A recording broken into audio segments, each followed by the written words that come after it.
The Oral History Criminology Project, in conjunction with the American Society of Criminology, is pleased to present an interview with Ron Clarke. We're joining Ronald Clarke here on the campus of Rutgers University in Newark, New Jersey. Just a brief introduction to Dr. Ronald Clarke's life and career and some of the seminal elements that he's contributed to the scholarship over the course and duration of his career. He began his undergraduate career at the University of Bristol, the United Kingdom, and from there he pursued an MA at the University of London, earning that in 1965 and a PhD in 1968, both of those in psychology. From 1964 to 1968, he was research officer, Kingswood Training Schools for Delinquent Boys. From 1968 to 1984, he held forth at the Home Office, the Research and Planning Unit. From 1984 to 1987, and 1984 actually marked the year that you came to the United States, from the United Kingdom. From 84 to 87, he's professor of criminal justice at Temple University. 87 to 98, dean and distinguished professor at the School of Criminal Justice here at Rutgers University. And in 1998, he was named university professor, a rather distinguished title there. He's also held a number of visiting positions over the course of his career. He served as visiting professor at the State University of New York at Albany, at their famous School of Criminal Justice. He's served as also visiting professor at the Jill Dando Institute for Crime Science at the University College London. He's had several visiting fellowships as well, the first of which was at the National Police Research Unity. You'll have to help me with the pronunciation here. Adelaide, Australia. Adelaide, yes.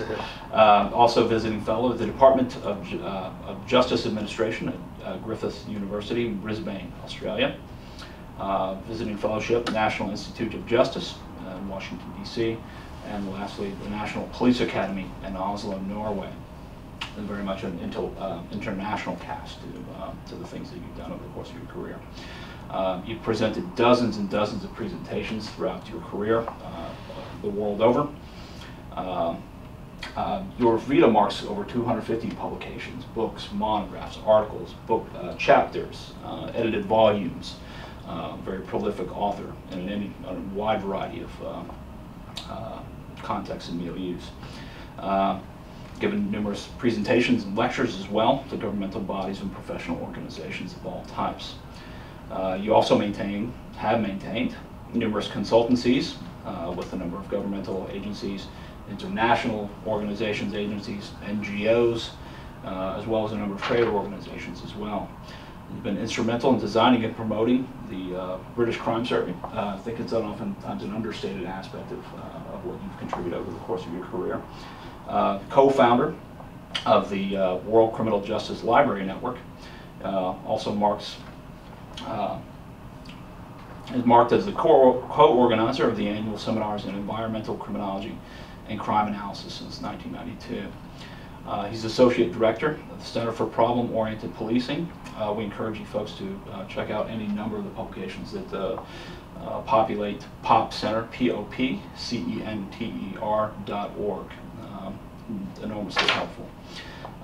There you can find a number of guides for policing, and those are all freely available documents. He's founder and series editor for Crime Prevention Studies, which he tells me this year marks the 28th volume to date. A number of seminal pieces he's offered over the course of his career. We'll start in 1976, which is arguably one of the first statements outlining what he's most known for, situational crime prevention. It's a term that you'll be hearing throughout the interview.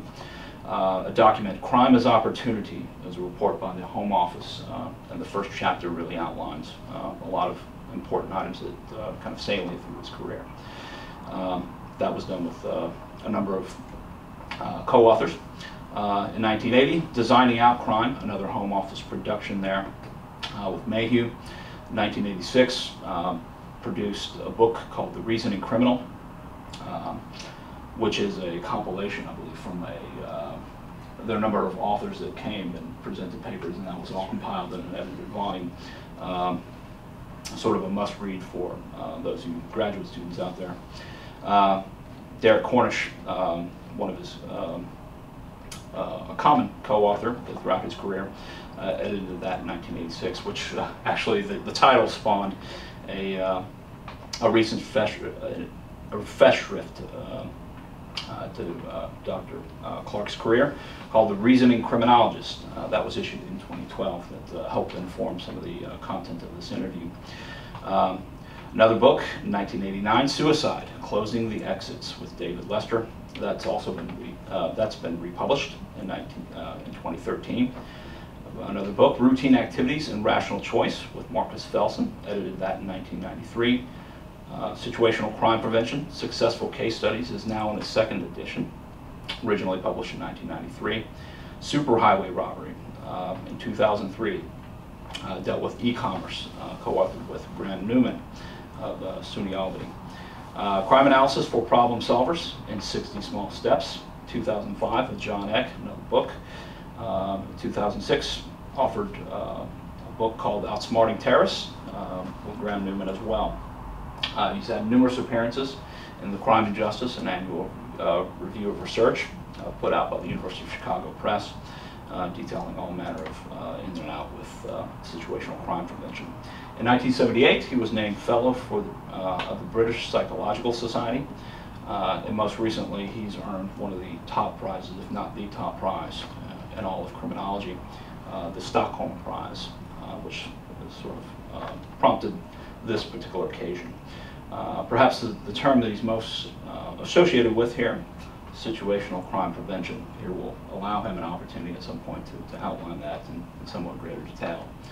But before we get to Ronald Clarke, the criminologist, the scholar, maybe we have to start in the very beginning here from your beginnings, your birth in Africa, and all the things that may have informed some of the future developments here in terms of your intellectual thought process. Yes, well, I was born in Tanzania. Now it's called. It used to be Tanganyika. My father was a colonial servant. He was an engineer, road builder.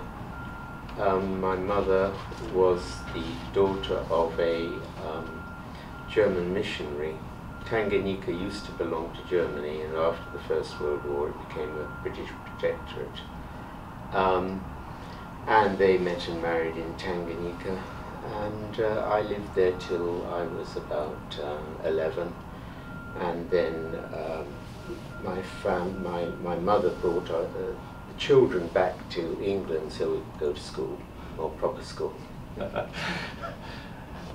So what kinds of things maybe have happened in your earlier life there that would you draw any connection between things? Well, I've become very interested recently in wildlife crimes. Okay. And obviously I saw a great deal of wildlife when I was in Tanganyika. My father had to drive around looking at the road construction, and he sometimes took me, and it was maybe 2 weeks trip, and we saw all manner of animals, elephants, and all the rest of it.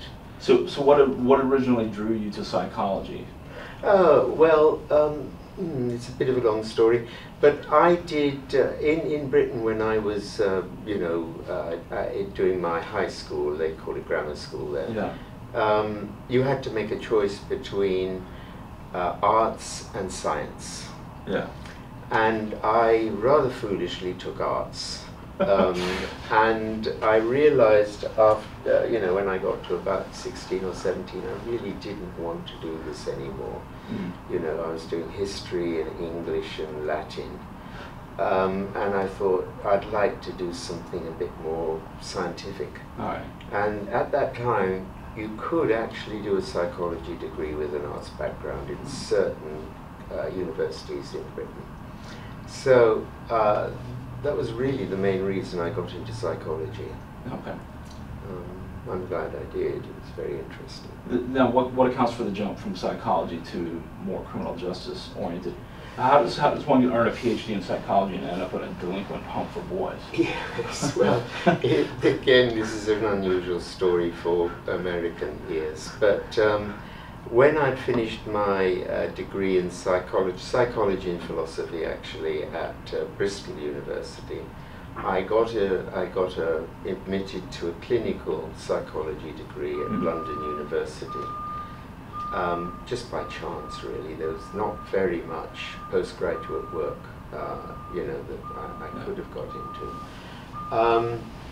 And I did a clinical degree, and while I was doing that, I had to do a project, a research project, which I enjoyed doing so much that I decided that this was much more interesting than being a clinician. Yeah.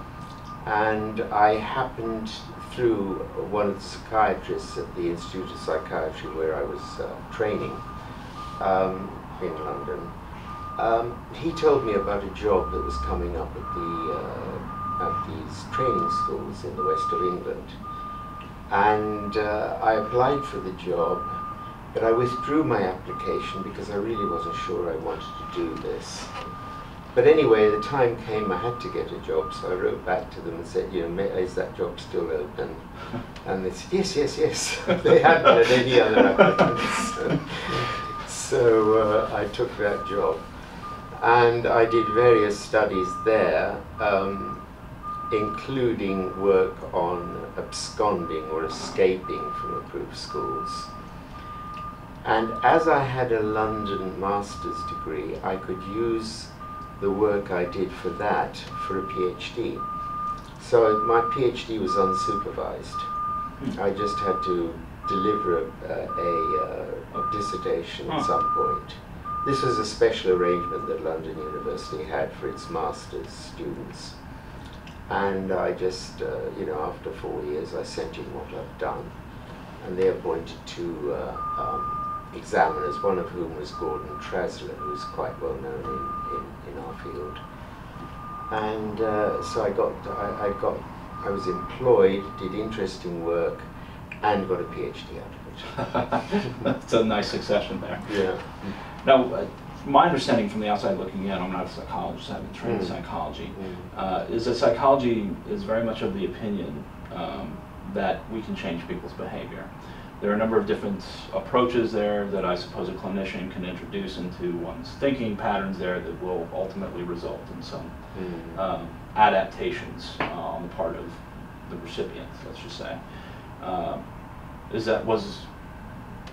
Was there a connection between that, and was there an attempt at that maybe failed, that produced a new thinking for you? For me, that's true. I mean, as a clinician, you are trained to either do therapy. I did behavior therapy. I trained in Hans Eysink's department in the Institute of Psychiatry.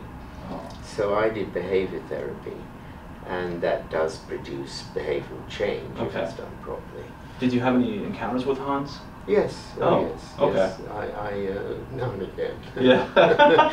He was a larger-than-life character, of course. Yes. And I think very unjustly treated by history. You know, he was never really given the honours he should have had. He was an incredibly productive and interesting scholar. Well, there was one allegation that he had manipulated data. That sort of undermined.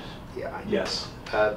Cyril Burt, he was connected with Cyril Burt. And, anyway, okay, maybe, I don't know. But he certainly did a lot of good work. And he undermined, specifically, he undermined the effectiveness of talking therapies. You know, with very good experimental work, showing that it didn't really work. Yes. And introducing behavior therapy. So he did a lot. Okay. And of course he did work on criminal personality. He developed a theory of extroversion and neuroticism as being the combined produced delinquent tendencies. I don't believe it, but he did. And he was well known for that. So, I went into this job as a trained clinician, and I spent a lot of time. They didn't really know what to do with me, actually. They had no idea. They were very nice, but this job was dumped on them by the Home Office, which was funding it. And I arrived there, and they said, "Oh, well, yes, thank you. Yes, we've got an office for you." And they put me in the office, and they had a couple of meetings with me, but they had no idea what to do with me. Yeah. The only thing they did know is that they wanted my work to be useful. All right. Now, I think that's been an extremely important influence on my career. All right. I've tried to be useful. And I know that criminologists don't like interfering in the messy real world, but I actually think that I define myself as trying to reduce crime. Okay. I've got a very correctional attitude. All right. Which I know is frowned upon by a lot of criminologists who think that this distorts your understanding of crime. Yeah.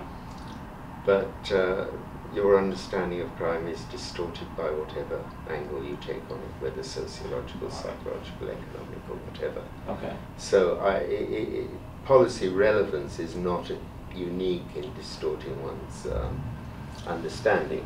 Anyway, that's by the way. Yeah. So I actually did a controlled trial in Kingswood training schools as well. I can, with Derek Cornish, we put together a randomized controlled trial of a particular therapeutic community. But that's by the way. The main thing that I was really interested in doing was in trying to figure out why boys were absconding, running away, escaping. It's called absconding in the system. And the idea that I sold to the people who were employing me was that if we could identify these boys, we could probably find some way of providing some counseling or early intervention or something. These were all boys aged between about, I think it was about 10 and 17. That was the sort of age. That we could provide ways of stopping them absconding, predict and then stop. I did mountains of research. I had a lot of help because I was in an assessment center for the training schools as a whole. So boys came into the assessment center first. They spent 3 weeks there. They were interviewed by psychologists, teachers, social workers, and great fat reports were produced, which was supposed to guide their training as they went through the school. It was an ambitious and well thought out system. And I managed to get loads of data for many, many boys because of the numbers that came through the assessment center. And I collected every imaginable variable you might think of, all to do with upbringing and parents and how much, when they first got into delinquency and what their records looked like, and everything you could think of. And more particularly, I got a lot of psychological tests undertaken. They routinely had IQ tests and other tests of personality and so on. I won't bore you with all the names of them, but there were a lot of them. And I also got some extra tests implemented or undertaken because the results weren't working out too well. Okay. So I spent must have been about 3 years at least, in my little office with one clerical assistant, bashing away on adding machines. But you're using the standard model that you've been kind of given. This is the standard research model in my training. And then you try to press the standard model ahead even further. Yes. And then I suppose at some point that model, the souped up model that you produced didn't even produce to your satisfaction. No. There was very few differences between those who ran away and those who didn't. Very few. I mean, there were some. Right. But they were minor. Yeah. And not really worth rehearsing. Yeah. But at the same time, fortunately, I began to study aspects of the school environment. All right. And I related that to absconding. And here the results were much stronger. Okay. And much richer. I can't tell you all of them. Yeah. But there were a lot of things I identified by the way through looking through the records. Right. Yeah, I think you looked at things like seasonality. Seasonality and time during the day. Time of the day and time of admission and whether boys had been visited by their parents recently. All that kind of regime and environmental variables. Yeah. But the most important thing I found late in this study, the Home Office knew I was doing this study because they were sort of overseeing me. But they'd completely forgotten to mention that they collected from all the schools absconding records every 6 months or every year, I forget which it was. Yeah. And then they told me about them and they said, would you like to look at them? I said, yes, yes, please. And that's where I found the most powerful results. All right. So for example, of boys at senior age, there was 3 bunches of age groups, senior schools, intermediate and junior. What I found was a tremendous variation in the absconding rates of the schools. Yeah. So the senior schools in 1 year I looked at had an absconding rate of, the lowest was 10% of the boys who had run away in that year. And the highest school had 79% run away. All right. And these schools received the same kinds of boys because boys were routinely allocated from nearby their homes. So there was not much difference between the boys in the different schools. In any case, I've done all this research showing there was nothing much related to absconding in the personality and backgrounds of the boys. So that was a tremendous insight to me. I suddenly saw that the environment was so powerful in this behavior. Did you realize at that point that this would blossom into something bigger, or was it just sort of an interesting kind of byproduct of your search for a fact there that you could hang your hat on? Right, no, but it did make me think. Yeah. Because in my psychology degree, I had learned, and it's one thing I remembered, was that somebody called Kurt Levine had devised a very simple formula about behavior. Okay. He said behavior is a function of the interaction between the person and the environment. All right. Okay? I'd forgotten that, in a sense, because I was just dealing with the person. Whereas the environment was very powerful for this particular misbehavior. So I stored that little fact away in my head and thought, yeah, I wish I'd remembered that. And I probably could have done more useful research. But by that time, I left because I've been there 4 years. And I applied for various jobs. I got a job offered me at Bristol University as a, what would you call an assistant professor. But the Home Office offered me a job. Okay. And I thought, well, that'll be much more interesting. What was the appeal of that over an academic trajectory? It's just so much more interesting.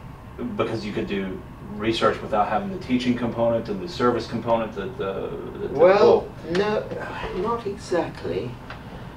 The job in the research unit was threefold. I'll probably forget all 3 legs. But anyway, you had to undertake research of your own underneath the direction of the bosses. Yeah. You managed a program of external research. It was like the NIJ in that sense. Okay. But there was much more internal research at the Home Office than there is at the NIJ. And then you had to provide advice to civil servants in your department and ministers about things that were pressing issues of the day. So the useful aspect. Yes. Right. So, first of all, your research had to be useful. Yeah. Secondly, the research you commissioned had to be useful. All right. And thirdly, you had to make sense to people like ministers and senior civil servants and so on about things that came up. Somebody's saying we must have more police, or somebody's saying we must reduce the length of stay in the prisons, or something. You had to come up with some sensible statements that drew from criminology about these factors. Yeah. So it was a very varied job, Yeah. and I met a lot of very important and interesting people. Yeah. I was even on a working group for Prince Charles when he was quite young. He decided he was going to have a trust, the Prince's Trust, for something or other. It was juvenile delinquency in a way. So, you know, I met a lot of interesting people. I interacted with the Home Secretaries and other bigwigs. And, you know, it's just very much more interesting than stuck in a provincial university. I see some of that in your writing style. It's very plain-spoken. It lacks for much of the jargon. Well, that's what we were taught. Right. We were, you know, if we had, my boss at the research and planning unit used to say, nobody can write before they're the age of 30. And if he looked at one of your pieces, he was hoping the people above you would do this. They would take out all the jargon. Okay. And say, you know, you've got a sentence here that's 35 words. You need 3 sentences of 10 words. And then people will be able to understand what you're talking about. Yeah. I mean, this is translational criminology way back. Okay. Way back. All right. You had to be clear. Yeah. And I've tried to be clear in what I write. And I avoid jargon as much as I can, although, you know, we all have to use it from time to time. And that's one thing I have in common with Marcus Felsen. Yes, yes. He's even clearer than I am. Oh, yeah. He's a tremendously clear writer. Yes. But that we both tell each other that this is important. Now, speaking of collaborations, some of your earlier work was done with Cornish as well. So, do you see some of the developments of the rational choice elements of what you were going to offer in a more full-fledged manner later taking place at this earlier point as well? Yes, it did. Okay. Yes, because the early days of situational crime prevention, I worked with Pat Mayhew and Mike Huff, who are both, you know, prominent criminologists now. They were in the Home Office, and a bit with Ken Pease, and so the early work on situational crime prevention was mostly with those. Okay. But I was working with Derek Cornish on this controlled trial in the training school about the effectiveness of a therapeutic community regime. And we talked an awful lot about, you know, about the failure of that work. It did the usual thing, nothing. Yeah. Got exactly the same reconviction rates from both the therapeutic community and the traditional regime, and it was randomly allocated and blah, blah, blah. And so we spent a lot of time thinking about what was going on. And one of the things that we decided, and it was a common theme actually in the rehabilitation criminology of Great Britain, but not so much here, where it was argued that the reason that these residential programs don't bring about reform or rehabilitation is that when the people leave in the confines of the institution or the training school, they go back to their old environment, which is what exerts the influence on them. That's why it's not working. Yeah. And so we spent a lot of time thinking about that, and we developed, first of all, a social learning theory to explain that, drawing on work by people like Bandura. Okay. You've probably heard of him. Yes. And sort of arguing that it was a mixture of social and learning that was producing these results. But then when we got into, and I got into specifically into situational crime prevention, in the first paper I ever wrote on it, I actually, I've been talking to Derek for a long time, I actually wrote into that paper a small theory of choice. I said people make choices, and I listed the various things that affect those choices, one of which is the environment, of course. So That was in 1980 in the British Journal of Criminology. And we carried on talking. He did a study of gambling for the Home Office, and he found the same kind of situational influences in that behaviour. And we decided that we would try to develop a more formal, I suppose you'd call it, we didn't call it a theory, we called it a perspective, a more developed perspective on offender decision making, which is what we later called the reasoning criminal. And that provided a lot of the theoretical underpinning for situational crime prevention. It helps to explain it and support it. But it didn't go down very well with criminologists. They didn't like it. Is it too much economics? They thought it was economics, but it isn't actually. The basic idea is economic, that people commit crime to benefit themselves. That's the simple basic idea. Okay. And it doesn't have to be economically, it can be sexually, it can be revenge, it can be 101 reasons. But they're doing it to benefit themselves. And then we laid out how the environment helps them do that, and blah, blah, blah. So, but it didn't go down well. In fact, it's still not referred to much in England. It's referred to more over here. Because, well, the deviancy school. Okay. And the fact that it came from the government. So we were classic, what they called administrative criminologists. Yes. And of course, I mean, I preferred policy relevant criminologists, but they were being pejorative. Right. So we were and you know, the criminology in Britain is sort of heavily split between a lot of deviancy theory, which some of it is very interesting. We both found some of that very interesting. And the more quantitative stuff, you know, like David Farrington might do, or the Jill Dando Institute might do. It's very split. But at the time we were writing this stuff, Jock Young and all those people were very powerful and active. And the new criminology. Yeah, we kind of got brushed aside. It's rubbish.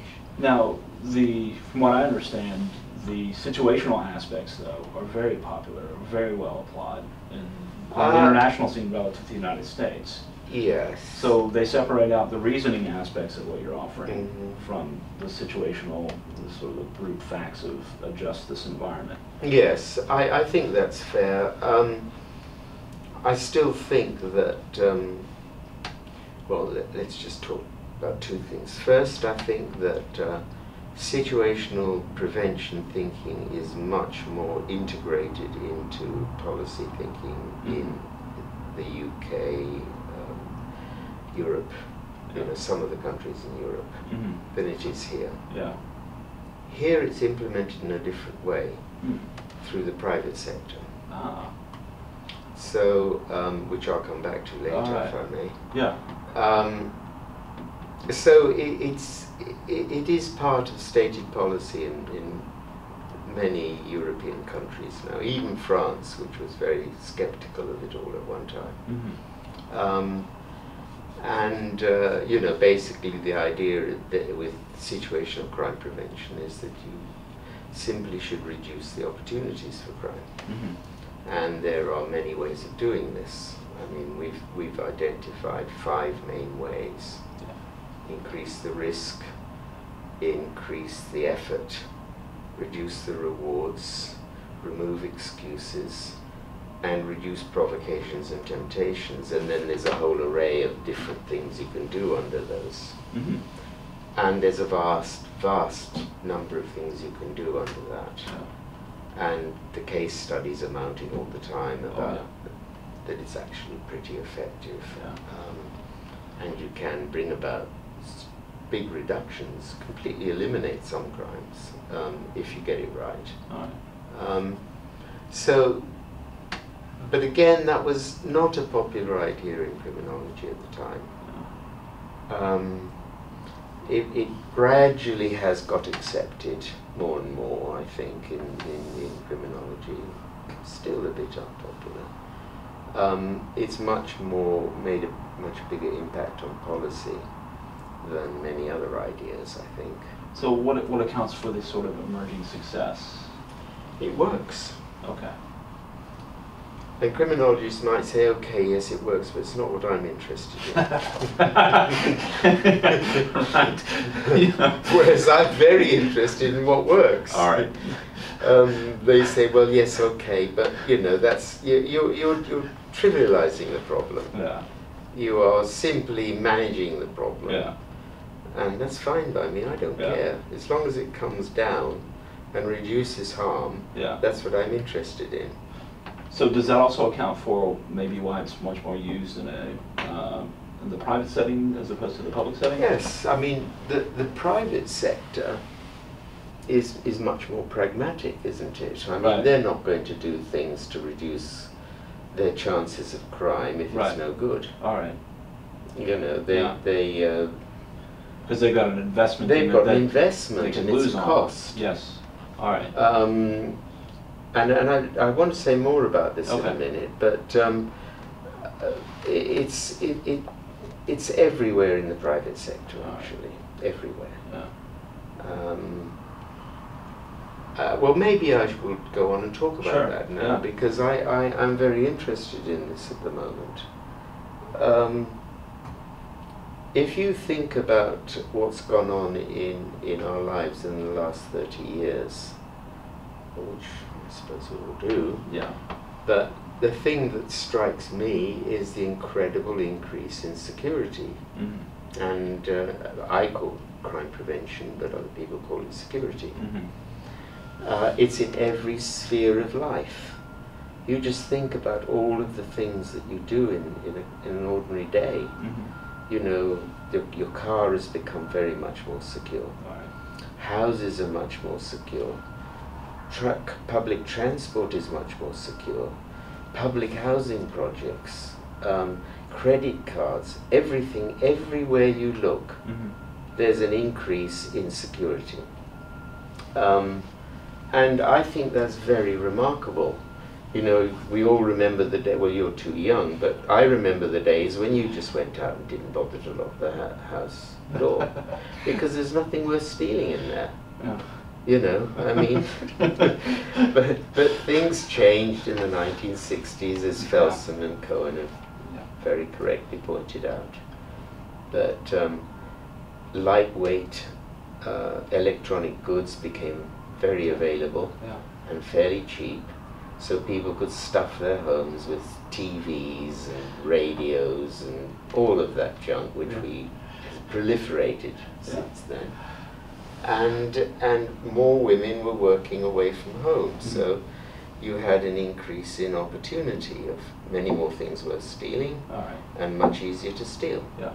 That's what, in my view, mm-hmm. not everyone would agree, I know, but in my view, I think that's what pushed up the crime rates in the 1960s and 70s, escalated them. You know, in the 50s, it was it was much lower than crime. It's like it is now, actually. Yeah. And so I think what's been happening, and this is controversial, I know a lot of people won't agree with this, but I think what's been happening is that, and I'm not the main person arguing this, by the way. Yeah. The main people are Jan van Dijk, Graham Farrell, and Nick Tilley. Okay. And they're arguing that the drop in crime, that is not just in America by any means, it's international. In westernized countries, they're all dropping. And it isn't because they've all had Bratton, or because they've had a crack epidemic, or because of the other 15 or 16 explanations that might fit America. They don't fit the rest of the world, most of them. But these guys are arguing, and I think they've got very good evidence, that it's because of security. We've learned how to, in the face of all this crime opportunities, we're learning how to get them under control. That's what I think. Okay. And it's the people who are studying the crime drop in this country don't really buy that argument. Yeah. I'm not sure why. Okay. But I think it's partly because of what I see as this continuing problem of trying to explain crime entirely in terms of what's within people. Yeah. So they're interested in the things that will change criminal motivation, you know, like the Right. less crack or something, or whatever all those other arguments are, you know, economic, either good or bad economics, it depends, you know. Yeah. They're interested in what's the root causes. So in your writings, you reference a couple of different pieces there as kind of instrumental, that were kind of in the air at the time, so to speak, at the time that you were beginning the process of kind of critiquing psychology and moving into a more pragmatic direction, in a manner of speaking. Yeah. So the Nothing Works was out, I guess in the UK you referenced the Brody report. Yes. There's, I suppose, a similar outline there. It was very similar to the critique one of over here, the Martinson. Rehabilitation has proven generally unsuccessful, or to a degree that wouldn't merit more investment. J.Q. Wilson's thinking about crime there was very critical of this idea of root causes. That's a wonderful book Right. in many ways. And then on the other side of the ledger there were things that were kind of interesting or drew your attention in a positive light. C. Ray Jeffries' Crime Prevention Through Environmental Design, and Oscar Newman's Defensible Space. And Cornish references something there that was kind of new to my eye, that was apparently embedded within the tradition in the UK, environmental learning theory. Yes. And then you coined a term called physical crime prevention at that point. Yes. Could you talk to us about how those schools of thought kind of influenced or informed? Yes, well, you know, can I just mention one other study? Sure. While we were working on the situational crime prevention stuff in the Home Office, the study that had most influence on us, really, or the findings, was the detoxification of the gas supply. Okay. What had happened was that over a period of about, I think it was about 20 years, the gas supply in Britain had progressively been detoxified. That is, the carbon monoxide was taken out of it. This happened in two stages. First, they moved the production of domestic gas, you know, for cooking and eating and all that, away from coal production to oil production. And oil-produced gas was a lot less carbon monoxide. So the toxicity of the gas declined. And the next step was when vast reserves, you know about this, North Sea oil were discovered, including gas fields. And so they converted all of the gas appliances. I can actually remember them doing this, coming to my house and changing the gas appliances to burn natural gas, not oil-produced gas. So natural gas has no carbon monoxide in it. It's not dangerous, it's not poisonous. You can't kill yourself with that unless you suffocate. You block up all the holes around the room with carbon monoxide gas, and then you turn it on. Well, you will die quite quickly. But with natural gas, you won't. You'll almost certainly not die. Now, what's the point of this? The point of it is that at the beginning of the period, 50% of all suicides in the UK were done by domestic gas. Okay?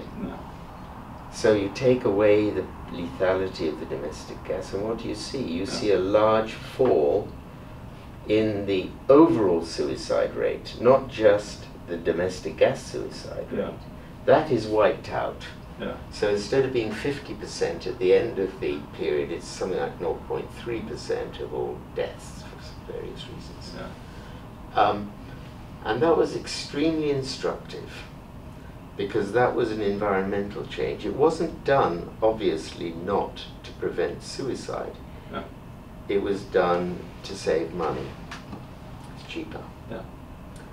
And so here was an environmental change that dramatically affected a behavior that everybody thought was deeply driven. Right. Okay? Yeah. You don't commit suicide unless you're very unhappy. Yeah. And that's probably true on the whole, but the thing is you're unhappy usually for a short time. So if you don't commit suicide at that time, you're not likely to go and do it 6 months later when you've cheered up. Is that what's kind of sparked the intuition that displacement doesn't occur either? Yes. Okay. That was very, and you know, when you thought about it a bit, Yeah. you could see why it didn't happen. Well, because if you kill yourself with gas, it's very easy. Mm-hmm. It's very lethal. All right. You need very little preparation. Mm-hmm. All you need to do is turn on the gas taps and lie down and put your head in the gas oven. That's usually what was done. All right. And so old, depressed people could do it easily. They're not anywhere near so easy to take pills and kill yourself. Yeah. That's not very lethal. You can swallow dozens of pills and most people don't die. All right. So what are the alternatives? Shoot yourself? Okay, they didn't have Right. guns in the UK. All right. Jump out of tall buildings, there weren't that many. And old people, you know, how could they get into them? Yeah. You could put your head on the railway tracks, there's lots of railways. Yeah. But that's a very unpleasant way to kill yourself. Yeah. And you've got to scramble down things. And Yeah. it was just so much easier. Yeah. And the alternatives were so much worse. So what that told us is that people are thinking about these alternatives in the light of what's open to them. Yeah. And displacement isn't going to happen for a lot of, well, it didn't happen for suicide, not much. Yeah. It was a bit, but Yeah. not much. And for most of the research we've done since with blocking opportunities on different forms of crime, Mm-hmm. the overall message by now is that displacement happens, but it's not complete, and it often doesn't happen at all. Mm-hmm. And in fact, you get some what we call diffusion of benefits too. Yeah. I may be going too fast, but what diffusion of benefits is that if you, say you've got a housing estate here, Yeah. Public, in Britain, you know, there's council housing estates. And say you improve the lighting on there because it's been such a mess, crime and so on. If displacement is correct, you ought to get more crime in the surrounding area. In fact, what we've found repeatedly is that you get less crime in the surrounding area when you've protected the hot spot, as it were. So that's diffusion of benefits. It's a double whammy. You get an extra bang for your buck. Yeah. Looking at your vita and looking at all the traveling that you've done over the course of your career and the consortium that you lead, environmental criminology, just generally meets internationally. What accounts for the greater success elsewhere versus the United States? Is it that element of we still beholden to the old sociological ideas that kind of perpetuate or fuel? Yes. I think that criminology here is more of a sociological discipline than anything. I expect you'd agree. Yeah. It came out of sociology in a sense in this country. That wasn't quite so true in Europe. Okay. So I think that's part of it. There was another reason. I've just forgotten what it was. But are they much more interested in financing that in a public way abroad? Well, no, I know what the other reason is. Americans don't listen to social science from abroad. Oh, okay. They really don't. Yeah. No, well, at least in our discipline. Okay. Yeah, there's some quite well-known people in Europe who do very good things. Yes. You know, we mentioned Jan van Dijk just now. Yes. Now, he's very clever. Yeah. But he's pretty well unknown over here. Okay. I mean, you will know him because of your particular position. Correct. But in most people who you know, write research, and they don't look at stuff. This is why we've got this problem with the crime drop here. All right. That they're simply looking at America. Okay. And they don't really trust social scientists from overseas. I don't know why it is. Huh. Maybe American exceptionalism or something. Something of that kind. And also looking at your Vita here, there are any number of items that you've discussed throughout your career here. Let me just take a brief moment here and kind of tick them off. Absconding, electronic commerce, suicide, vandalism. You've dealt with crime in public transport. You've got the elephant in the background. Elephant poaching has been discussed. Cell phone fraud, motor vehicle theft, speeding. On your own Vita here, you list a number of different items there. Criminological theory, psychology of crime, terrorism, suicide, burglary, vandalism, robbery, vehicle theft, crime prevention, police effectiveness, effectiveness of penal treatment, institutional regimes, evaluation methodology, research and policy. Now this kind of leads us into a question here in terms of, do you see these as discrete items, or is there a unifying thread here that kind of around which they all cohere? Yes, I see them as all part of the same thing. Okay. This is another, I'm going to sound terribly critical, yeah. But this is another thing that that I find sort of a bit annoying about most criminology, is that it's not crime specific enough. Ah, okay. You know, the dependent variable in most of these studies of theory is crime or delinquency, and they may break it down a little bit. But crime is tremendously specific. Okay. And we ignore that all the time. You know, I had a class yesterday where I get the students to pick on a particular problem and then think about it from my perspective. All right. And the great variety of topics they came up with is very interesting. Huh. One of them did a paper on illegal freshwater fishing. Huh. Okay. Yeah. Another one did a paper on cyberbullying. Yeah. Another one did a paper on assaults against police officers. But there was a very great variety. All right. Now, all of these things are quite different. Yes. The guy who does the cyberbullying is not the guy who's going out there illegal fishing, mostly. Yeah. Right. And it's such an obvious point. And the reason that it's so important is that the decisions about what you're going to do are influenced heavily by the particular opportunity structure for that type of crime. So when I'm looking at all these different types of crime, I'm trying to understand the opportunity structure for car theft, and there's maybe 20 different kinds of car theft, by the way, or not quite that many. Yeah. I've identified 15, I think. Yeah. They're all different. You know, stealing hubcaps in Newark is very different from stealing a car to export out of Newark docks to West Africa, a Mercedes. That's a different, it's car theft, but it's completely different. Should we be thinking about building theory from the ground up, from these micro observations, or is theory just an abstraction that you don't care to worry yourself with? I'm very ambivalent about theory. Yeah. Because I actually think it's very important to get to understand the basic components of the building blocks of theory. All right. I think that's very important. Okay.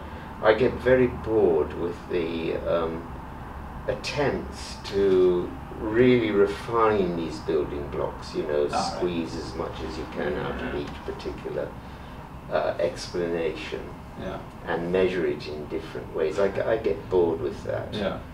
But I think it's important to have a general understanding of how behavior works. Okay. And then we go into criminal behavior. But it's pretty much the same. Is this why you've settled on this this term of the label of perspective as opposed to theory or a Yes. framework or Yes. something? Yes, we Derek and I believed that that we weren't really building a theory. Yeah. We were building a perspective, a way to look at things. Okay. And we called it good enough theory. You know, it was good enough to help us solve the problems that we were looking at. Okay. But we didn't want to turn it into a huge, complex. Okay. We wanted to outline it and say, Alright. you know, emotions matter and rewards Yeah. matter and that sort of thing. Okay. But we didn't want to go into a lot of detail. In fact, there's now quite a strong move. A couple of books came out a couple of years ago, which is supposedly built on the reasoning criminal, where the authors, the edited books, are trying to refine our perspective and make it a lot more complex and take into account more deeply things like affect and details of cognition and so on. Now that's fine. I'm very happy someone's doing it. Yeah. But I'm happy it's not me. So that's fine, you know. But I stick, and I'm sure Derek does, probably even more strictly than I do, to the basic idea that you just need good enough ideas to steer your work and problem solve. Yeah. Well, it seems like you split yourself in some ways from the positivist kind of camp there and kind of move towards a... Yes, we did without really realizing it, but I know this happened because Jock Young was very critical of my work, okay? And he ended up not being so bad. Yeah. But he was very critical of it to begin with, and then someone told me, who knew him very well, she said she met him in the corridor one day, and he was going down there like this saying, you know, Ron Clarke's not a positivist. That's a great story. So I suppose that you have the rational choice. It's coherent with the situational prevention. So so it all fits under the same umbrella. Just so I'm understanding correctly here. It does. Yes, they fit together closely as far as I'm concerned. Now, thinking about sort of a retrospective on the things that you've done over the course of your career here, I'm wondering which ones you look back on with the most amount of pride. And in looking at your vita, I think that there might be three different arenas in which you could lay some claim to offering something of lasting importance.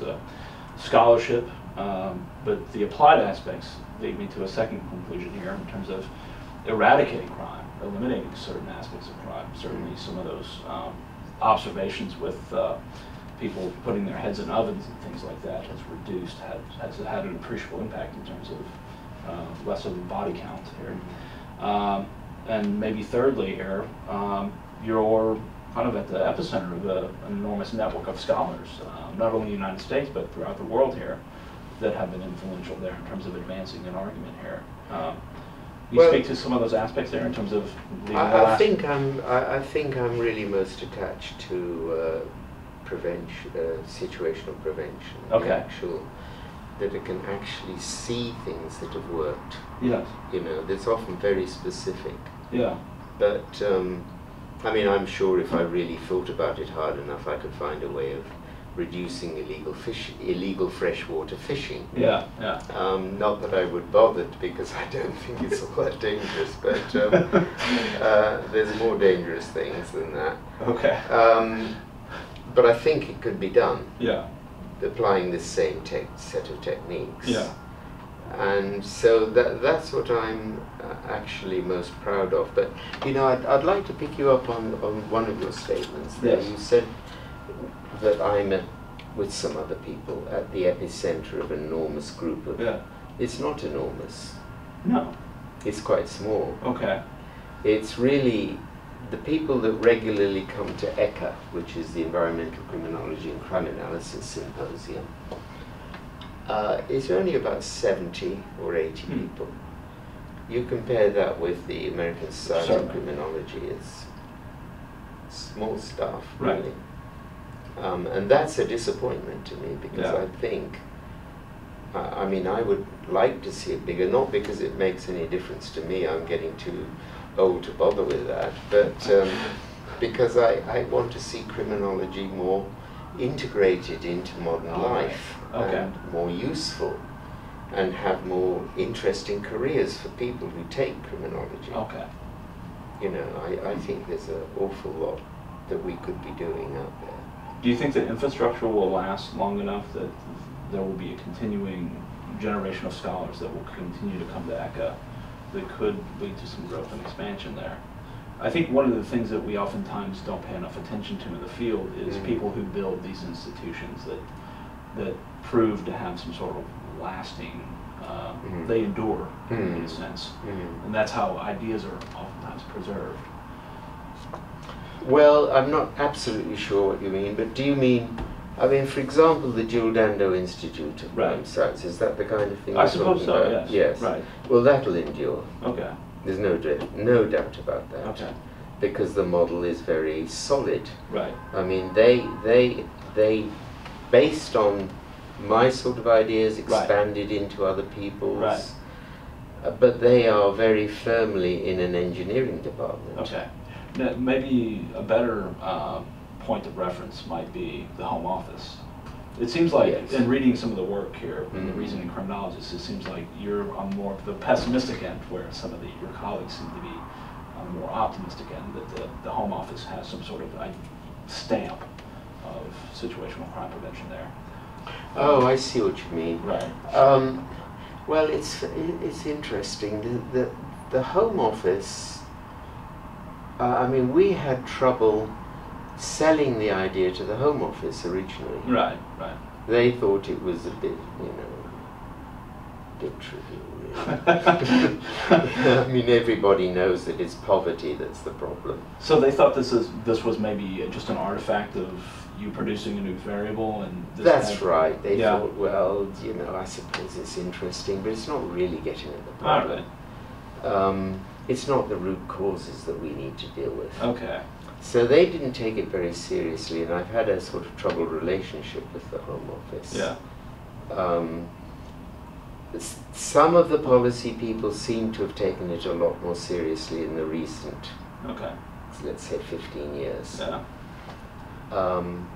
But even now, I mean, I saw a paper the other day that came out of the Home Office that was fairly critical of all of this. Oh.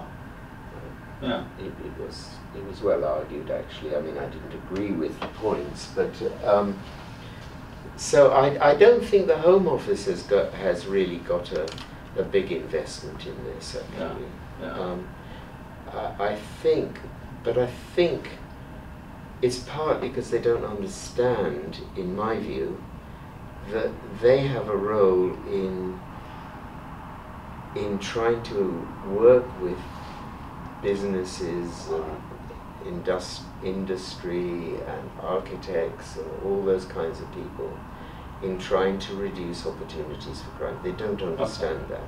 What they do, in fact, I've never been able to get any research money spent, either by them or NIJ, on looking at improving security. Mm-hmm. So, just to take one example, Yeah. okay? Yeah. You will know that the number of security guards in this country outnumber Police. serving police Yeah. officers by quite a bit. Yeah. I'm not sure of the actual numbers, but you know. Sure. The NIJ hasn't ever funded any work on security officers, as far as I'm aware. Mm. In fact, I hardly know of any studies at all on the effectiveness of guards. Huh. But you look at all the stuff on policing, Yeah. you know, Okay. there's a mismatch there. Right. Okay. So what these government departments do is they think about the things that they can directly control. All right. Policing, courts, prisons. All right. They forget the outside world. Well, it's a formal versus informal kind of model, I suppose, there, right? So the formal, the bureaucratic aspects versus the things that happen in everyday life. If you're going to borrow Marcus's alliteration there. Yeah. Okay. So I think that the future could, I mean, I'm dreaming now, but I think the future Sure. could involve policy working outside the criminal justice system. Okay. I mean, people Yeah. in charge of Yeah. crime policy working outside the criminal justice system. Okay. We have to have the criminal justice Yeah. system, of course.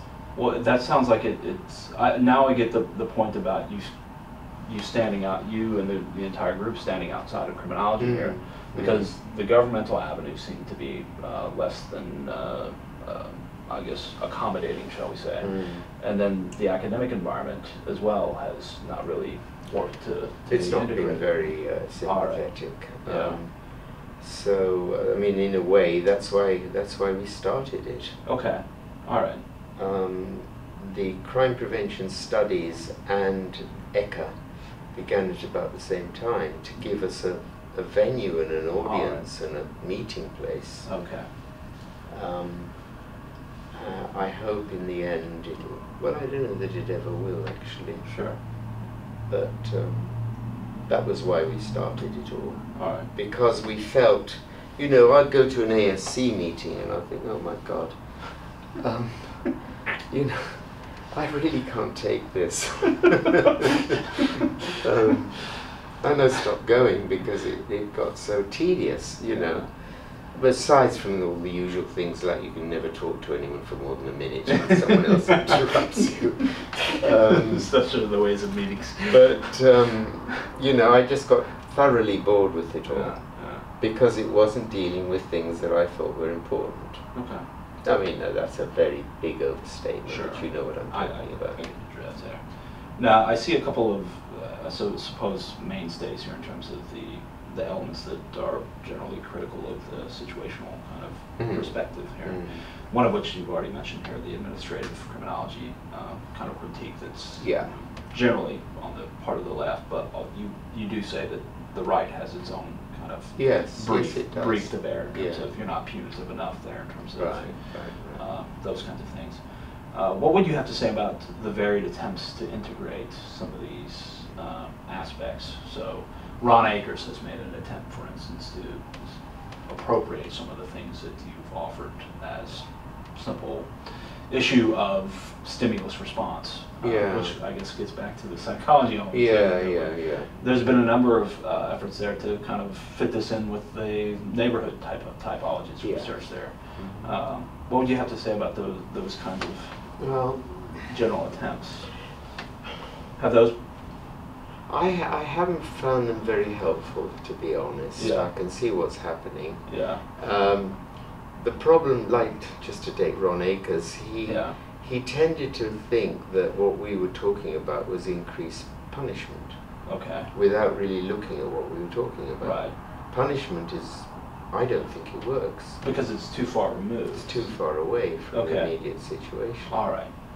Catching people and making it hard for them to do it is right at the situation, and that works. Okay.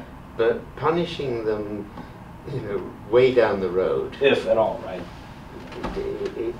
Much research shows that's useless. So I haven't found his particular take on it very useful, and going back to a more formal psychological model I don't think is particularly useful. Okay. And I don't really agree with the attempted integration of situational with community prevention. Okay. In fact, when they try to do this, they've tried to do this in Britain and other countries, they've tried to accommodate both. Okay. What's happened is that it's mostly situational. Yeah. Because it's easier to do that. Yeah. And it brings more immediate results. So I don't think it's worked. Yeah. And I don't think it could work, really. I mean, some people argue that what you've got to do with situational crime prevention is get rid of the big problems and then focus on the deeper problems. All right. Yeah. I see. I think that's the same old thinking. That the deeper problems are the ones that are more root causes. Yeah. Whereas I don't think there's a distinction between a root cause and an opportunity cause. Oh. They're the same. Okay. They're all causes. All right.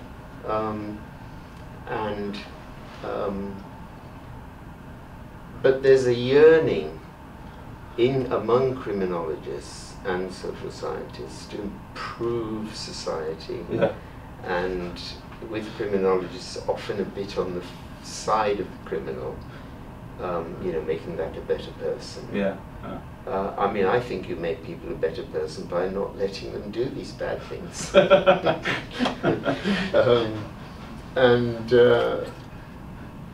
It's a very mixed up. This whole business of the in fact that's what I'm going to be talking about in Stockholm, is the fundamental attribution error. Okay. Which is the error discovered by psychologists which is we tend to attribute the bad behavior of other people to the kind of person they are. Okay. Okay? When we do something bad, we attribute that to situations. All right. See, so that's a lout who's speeding past me in the car. Okay? But when I'm speeding because it's safe. Right. And I'm in a hurry and I'm not going to cause an accident. I have a rationale for why I'm not doing it. Yeah. But when someone else is doing it, one starts getting punitive but the main point is that we have a tendency to attribute bad behavior to the characteristics of the people, Right. rather than the immediate temptations and opportunities. So I think that's got to change, or we'll never get a grip of crime. Yeah. Can you speak to us a little bit about the value of all your co-authorships over the course of the years? Oh yes. I've had a wonderful time working with some extremely clever people, and I see myself as a kind of serial collaborator. Because when I'm in a particular place and time, Derek and Pat Mayhew, Yeah. they were. I found it very interesting to work with them and spin off ideas. Yeah. And then if I've moved somewhere else or to a different problem, then I get sometimes a different collaborator, like David Lester with the suicide work, Yeah. and lots of people, Yeah. lots of them, Yeah. and really smart people who I don't feel I don't really have the confidence to think new thoughts on my own. I've got to kind of try them out and get validity or get criticism or whatever it Yeah. is from other people. So I don't like the lone scientist idea. What helps that collaboration be productive? Is it the focus on a particular problem and you both kind of puzzle it out? Problem focus is very important. Yeah. I think you should always start with the problem rather than a theory or an approach. And then you exhaustively, Then you in minute detail, work out from the problem. define it. Yes. The definition seems to be of Yes. central importance. That's I think a problem orientation is very important. Otherwise you get lost. Okay. You're all over the place. You're pulling variables from here and there. And Yeah. matching them all up into some hopeless theory. But if you've got a problem and you've also got a focus of trying to reduce that problem, Okay. I think it makes you think much harder. Okay. And I think that's what most of my collaborations have really been about, Okay. trying to work out what's going on. what is this problem and how can we reduce it? Yeah. Or, you know, I find that very interesting. Now, has the the growth of the experimental aspect of the field, has that been beneficial to the No, situation? it hasn't. Has it not? No. I mean, I'm a psychologist. Yeah. I was trained in experimental methods. Right. I'm a great believer in them. Yes. But I'm not really a great believer in them in our field. I think they have their place. Not even within the situational paradigm there in terms of... It's too hard. Is it? Huh. Yes. I mean, most of the things that most of the research that I've done has been natural experiments. Okay. So something has changed and I've looked at it. All right. The gas thing is just sort of the... Yes, right. I had nothing to do with Right, that. you weren't the one you were responsible for all that. The only thing that I had was having my gas taps changed on my cooker. Okay. I think it's very hard. Look, let me just illustrate this, okay? Mm-hmm. If you're relighting a city centre, Yeah. that's an expensive process. Yes. And ideally you would like to do it randomly. Okay. You know, I'll do these, I'll toss a coin and I'll do that. Heads, I'll go in that street. Yeah. Yeah. Tails, I'll go in that one. Okay. But can you imagine trying to get anyone to do that? All right. Yeah. I mean, they'd say, look, what the heck do we want to do this for? We know it's going to make it better. We wouldn't be spending all this money on the lighting. And anyway, if we did it this way, it's going to be so much more expensive. Right, we right. need to do it all here. All right. Do you see the Right. point? Right. And So a lot, it happens within this larger political Yes. kind of backdrop here in Yes. terms of the economic backdrop here informing. And anyway, Derek and I wrote a paper that has been criticized very heavily by Farrington Weisberg, even, who is a Yeah. friend of mine. Yeah. And so is Farrington, actually. Yeah. And Sherman, for having undermined the progressive controlled trials in Britain for 30 years. Because we wrote a paper about our experience of running this therapeutic community controlled trial, All right. where we said, okay, this looks like a good idea, but actually it was a terrible idea All right. because it was so expensive and disruptive, Yeah. and you weren't controlling all the variables. Yeah. So, for example, this is an extreme version of what we talked about. Yeah. Nearly at the end of the study, the housemaster who was in charge of the traditional regime Mm-hmm. got arrested for interfering with the boys. Huh. Okay. So what does that tell you about the integrity of the experiment? No, right. Yeah. And so we wrote a lot of stuff about how this looks good. Yeah. But then the other thing is you can't, you know, randomized controlled trials have had their heyday and still do, of course, in medicine, Mm-hmm. where you've got double blind. Yes.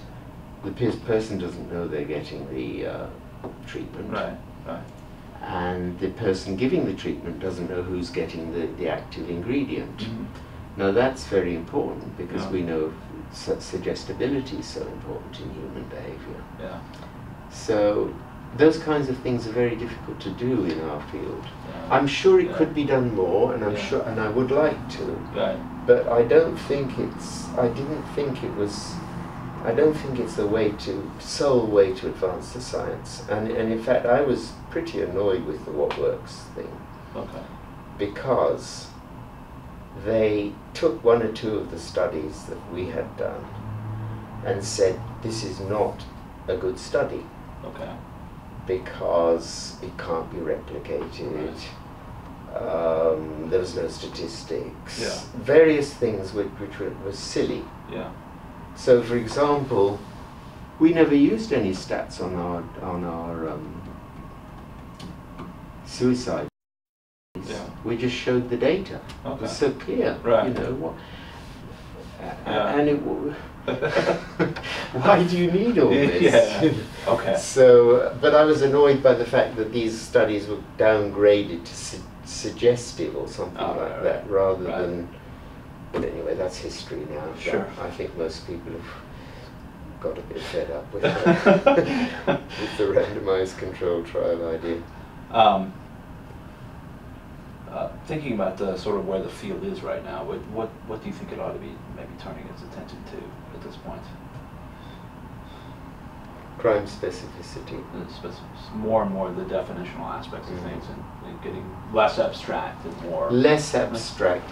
You know, that's what criminology's been such a problem. It's the dependent variable has been abstract. Yeah.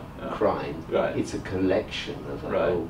It's a highly abstract variable. Right. And then all the independent variables are abstract. Okay. So you're trying to mesh Abstraction on abstraction. and so you get very poor results. Okay. Which Picaro and Weisberg showed in their Yeah. review of the etiological research that was reported in Criminology. Yeah. So I think we've got to get more concrete, more specific, Okay. especially crime specific, and we've got to move out of our comfortable environment. Yeah. Frank Cullen makes this point Yeah. in his big speech at the ASC some time ago, Yeah. where he said we've got to get away from adolescent limited criminology, Yeah. Yeah. because the people who are doing really bad things aren't necessarily governed by those theories these days, you know. Yes. And some of these really bad things that we've really got to try to cope with, you know. What is it? The stuff that's going around the Horn of Africa, the piracy. Yeah. You know, I mean, that is it's actually getting under control, but through situational measures, Okay. really. But it would be useless, really, just looking at it in terms of our conventional theories. Yeah. Yeah. And even worse when you get into the internet, I think. Okay. So I think we've really got to change our thinking. So, in terms of extensions of situational crime prevention, what do you see out there in terms of what needs to be further developed? One thing that comes immediately to my mind is the issue of defining and measuring opportunity. Yes. Yeah. That's very difficult. Yeah. Has there been headway on that, or? I've avoided it. Oh. Mostly. Yeah. I've used operational definitions. We actually had a really cool article that you talked about using that as a baseline. Yes. In terms of measuring crime rates. Yes. But I agree that would be nice to get people looking at that in more depth. Yeah. And I think it would be helpful. Yeah. It's again a kind of theoretical work that I avoid. Yeah. I mean, I know opportunity is important, and I can see it when I meet it. Right. But I'm not very keen in teasing it all out. Yeah. But I think people ought to. Yes. Okay. I think that would be very important. My sort of feeling is that, look, we have, I don't know how many people go to the ASC, maybe 3,500, is it something like that? That sounds about right. Yeah. To me. And we've got 60 people going to ECHA. We need a few more of these. Converts. We need a few more of them doing ECHA work if Okay. we're going to make progress. All right. That's what I feel. Okay. And I think I'm speaking for all of them. I'm not just not just myself. Are there any other developments there that are kind of urgent at this point there in terms of? Well, yes, I think environmental crime is very important. Okay. And we should be doing a lot more on that. I mean, as you know, I'm doing this wildlife stuff, but that's just one small portion of environmental crime. Okay. And we've been finding, we've published a lot of studies now, the group that I work with on this in wildlife crime, that the environmental criminology concepts work very well with wildlife crime. Okay. We haven't managed to reduce any yet, but we're still thinking about, what you could do to cut poaching and cut the illegal trade in tigers and ivory and all that stuff. But it does fit. The ideas fit. Okay. So there are a couple of principles that... yes, the maybe principles generally fit pretty well. Okay. And there's lots of concepts that are very useful when you look at problems like that, which are a little bit different from the ones that criminology has mostly been dealing with. All right. And anyway, it's so much more interesting. Yeah. We should Yeah. get out there more. There's crime in every aspect of modern life. Yeah. Every aspect. Yeah. Yeah.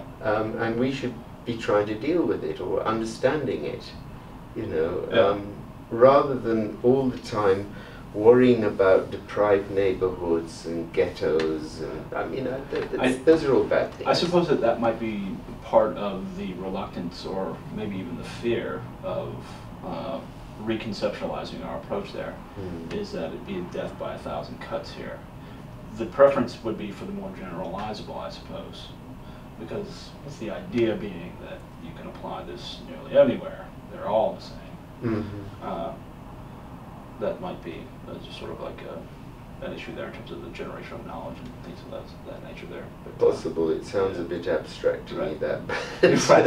You're probably right. Yeah. So, anywho, are there any parting thoughts here, or anything that maybe I failed to ask that you'd no, like I think to cover? you've managed to make me as more indiscreet than I should have been. That's the sound of a great interview, right? Part of your aim, I guess. So no, I think I've given a general idea of what my thinking's all about. Well, I suppose at this point we'd like to thank you for your time here, and we just learned an awful lot, and look forward to sharing this with other folks who are also eager to learn about aspects of situational crime prevention as seen through the eyes of Ron Clarke.